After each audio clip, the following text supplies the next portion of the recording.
Baitin po natin mga bossing ko ang mga tao na ubod ng sama ng ugali sa inyo or sa inyo pong mga anak or sa inyo pong karelasyon na yung bang tipo na hindi nyo naman sila inaano.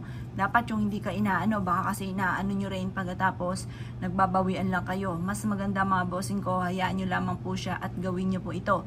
Para ang taong yan ay bumait. Kung halimbawa ikaw ay namamasukan, napakasungit ng inyo pong amo, na tama naman yung ginagawa ninyo pero lagi kang napapagalitan at sobra ang ginagawa sa inyo, subukan nyo po ito. Kailangan mo ng buo na dahon ng laurel mga bossing.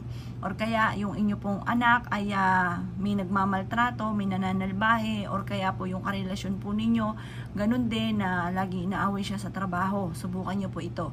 Kung alam nyo ang tunay na pangalan, isulat nyo po dyan sa dahon ng laurel. Pero kung hindi nyo alam, ibulong nyo lamang kung sino man ang mga taong ito na nananalbahe sa anak ninyo, or kung sino man yung tao na ito na may masamang intensyon sa inyong karelasyon na lagi na lang inaaway, ay layuan na ng taong ito at manahimik na po siya at wag nang mangialam pa na may buhay at wag nang manalbahi pa.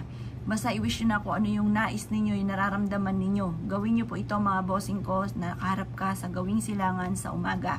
Mag-wish ka ng mula sa inyong pong puso, sabihin nyo na lahat ang gusto po ninyo na i-wish po dito.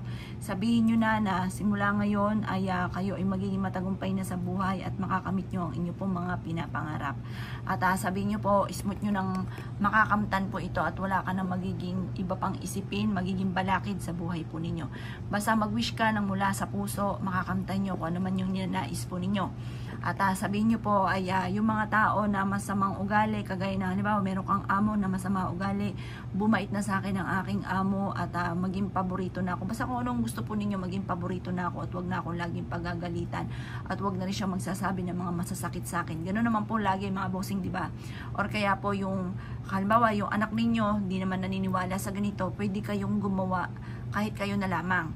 Ano yung karelasyon ninyo hindi naniniwala, basta sabihin nyo, kayo na ang bahala, kayo na ang gagawa. Basta ito ay gagawin nyo lamang sa may silangan ng mga bandang alas 7, i-wish ang lahat ng hangarin po ninyo. Kasi alam nyo po ba, ang dahon ng laurel, pangkalahatan po yan. Ultimo sa mga wishes tungkol sa pera, pagpapatupad sa mga pangarap, pang-alis ng mga kamalasan, lahat po na maaari nyong i-wish nyo na po mga bossing ko sa dahon ng laurel. Proven po yan na maswerte. Ngayon pa mga bossing, pagkatapos nyo pong mag-wish, ito pa mga bossing ko ay susunugin po natin.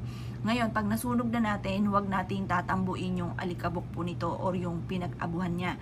Hayaan nyo siya na mapawid ng hangin. Kasi yung pagpawid po niyan, yan pa mga bossing ko ay panawagan para kung ano man yung mga winish po ninyo sa dahon ng laurel ay kaagad na itong matutupad.